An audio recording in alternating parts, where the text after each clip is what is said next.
Selamat datang di Tuar Channel. Pemirsa, dalam beberapa hari ke depan umat Hindu akan memasuki tahun baru Saka.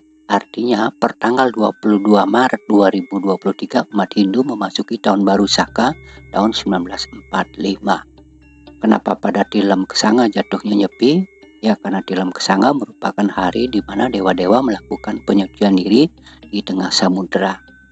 Pergantian tahun baru bagi umat Hindu di Bali khususnya dan di Indonesia pada umumnya berdasarkan tahun Saka yang jatuh pada Tilem Kesanga di bulan Maret ini. Jadi pergantian tahun baru umat Hindu yang jatuh di bulan Maret itu berdasarkan penanggalan sistem kalender Saka. Berbeda dengan pergantian tahun baru yang biasa kita lewati, biasanya pada bulan Januari, di mana hal itu berdasarkan pada kalender Masehi. Sedangkan pada sistem penanggalan Saka, bulan pertama dalam kalender Saka disebut dengan nama bulan Citra Masa. Pada bulan Citra Masa ini di antara Maret dan April, pemirsa, di mana jumlah bulan dalam sistem penanggalan Saka juga sama, yaitu 12 bulan. Dalam menyambut tahun baru Saka atau ditandai dengan penyepian atau nyepi, ada beberapa seremoni, baik sebelum, selama, dan sesudah nyepi itu sendiri. Namun sebelum sampai pada proses dan tata laksana penyepian secara detail, dalam benak pasti sering terlintas bagaimana sih asal-usul perayaan Nyepi itu sendiri. Nah, pemirsa Tuar, kali ini akan saya coba untuk mendeskripsikan sebisa saya berdasarkan literatur yang mampu saya pahami dirangkum dari berbagai sumber. Seperti sudah saya sampaikan di depan, Nyepi adalah tanda pergantian tahun baru berdasarkan sistem kalender Saka. Sistem kalender Saka itu sendiri apa sih? Kenapa mesti kalender Saka digunakan sebagai dasar?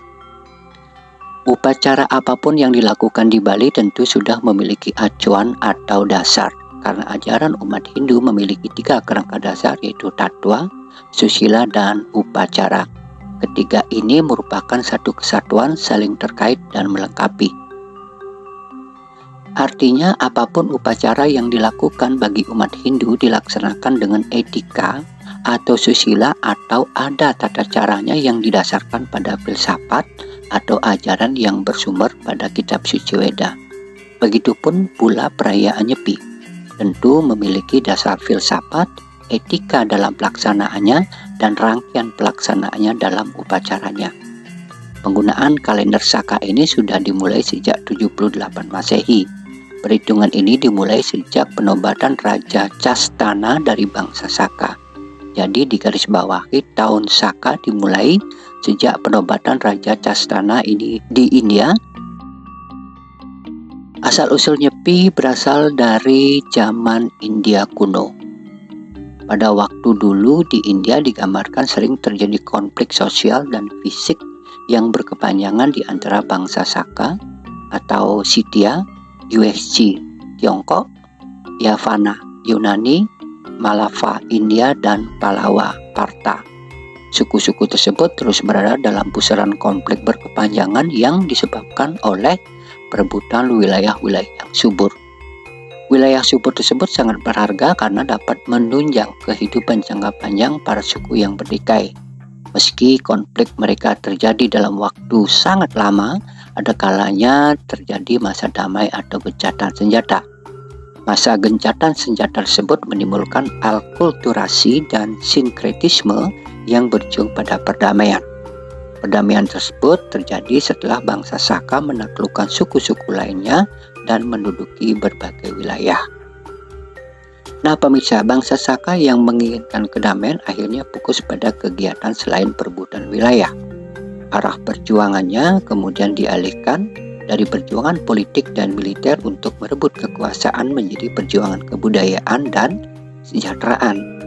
Karena perjuangan itu cukup berhasil, maka suku bangsa Saka dan kebudayaannya benar-benar bermasyarakat, sehingga dapat dikatakan eksistensi tahun Saka di India merupakan tonggak sejarah yang menutup permusuhan antar suku bangsa di India. Ketika penobatan Castana sebagai raja bangsa suku Saka, maka pada saat itu mulai dihitung penggunaan tahun Saka untuk kali pertama, dan peristiwa itu jatuh pada tahun 78 Masehi. Dinasti Kusana dari suku bangsa Yuezhi memegang tampuk kekuasaan di India. Tampaknya dinasti Kusa ini terketuk oleh perubahan arah perjuangan suku bangsa Saka yang tidak lagi haus kekuasaan itu.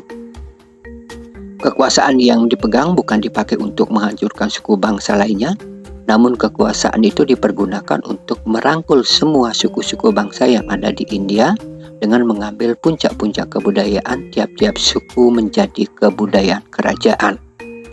Kemudian pada tahun 79 Masehi, pemirsa, Raja Kanishta pertama dari dinasti Kusaka dan suku bangsa Yuezhi mengangkat sistem kalender Saka menjadi kalender kerajaan. Semenjak itu bangkitlah toleransi antar suku bangsa di India untuk bersatu padu membangun masyarakat sejahtera atau Dharma Siddhyatra. Akibat toleransi dan persatuan itu, sistem kalender Saka semakin berkembang mengikuti penyebaran agama Hindu di India.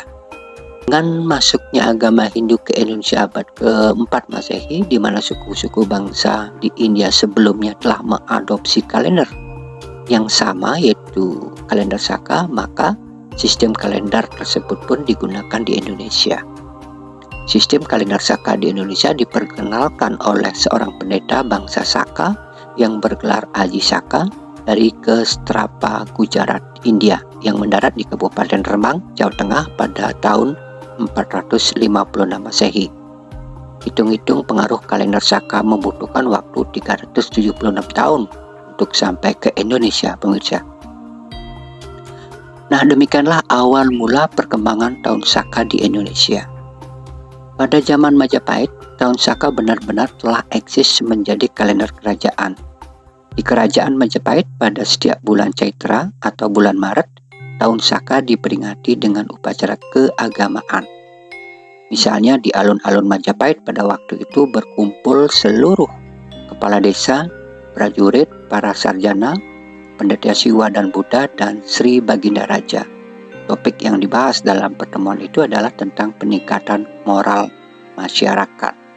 Nah, perayaan tahun Saka pada bulan Caitara ini dijelaskan juga dalam Kekawin Negara Kertagama oleh Rakawi Prapanca pada Pupuh 7, 12, 85, 86, dan 92.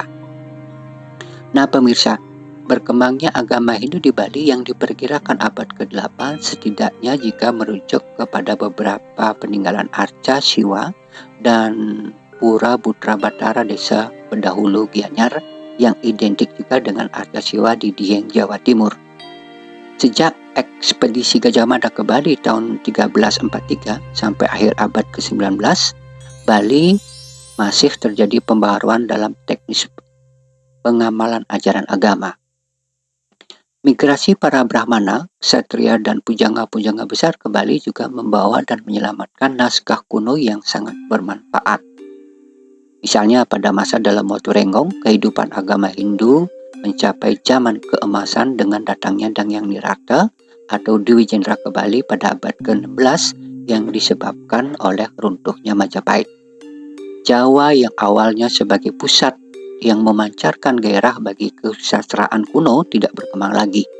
Sementara kerajaan-kerajaan di Bali dengan sangat setia memelihara, menjaga, merawat kesusastraan Jawa kuno sehingga Bali seperti sekarang ini. Karya naskah Jawa kuno dibaca, dipelajari, disalin, dan karya baru dilahirkan kembali. Sehingga lahirlah Lontar Sundaregama dan Sanghyang Aji Swamnadala yang menjadi petunjuk pelaksanaan Nyepi di Bali. Kesimpulannya, perayaan Nyepi di Bali pada bulan pertama atau Citra atau bulan Maret adalah tradisi yang sudah ada sejak kerajaan Majapahit, seperti yang telah kami sebutkan di atas, di mana waktu itu di alun-alun Majapahit berkumpul seluruh kepala desa, prajurit, para sarjana, pendeta Siwa, Buddha, dan bahkan Sri Baginda Raja, di mana pada saat itu dibahas topik-topik tentang peningkatan moral masyarakat. Sehingga tradisi yang terjadi di bulan pertama itu tetap diwariskan dan dilaksanakan di Bali, sehingga masuk akal Nyepi dirayakan pada bulan Citra atau Maret sebagai ajaran untuk peningkatan moral. Di Bali, peningkatan moral ini dikemas dengan apik di Eka Jawantahkan dalam Amati Geni, Amati Karya, Amati Lelangwan, dan Amati Lelungan. Nyepi ditetapkan sebagai hari libur nasional melalui perjuangan sejak 1981 dan melalui keputusan Presiden nomor 3 tahun 1983 pertanggal 19 Januari 1983 yang waktu itu ditandatangani oleh Presiden Soeharto. Jadi Nyepi ditetapkan sebagai hari libur nasional dan hari Nyepi menjadi hari libur nasional untuk pertama kali pada 15 Maret 1983. Saya sedang mencari beberapa literatur tentang kapan sebenarnya perayaan Nyepi untuk kali pertama kali dilaksanakan di Bali. Bagi yang tahu, silakan tulis di komentar ya. Nah, pemirsa 2R Channel, itulah sekelumit asal-usul adanya perayaan Nyepi dan untuk bagaimana rangkaian upacaranya dan etika atau susilanya dalam rangkaian tersebut akan disampaikan pada video yang akan datang. Terima kasih telah menonton, semoga bermanfaat.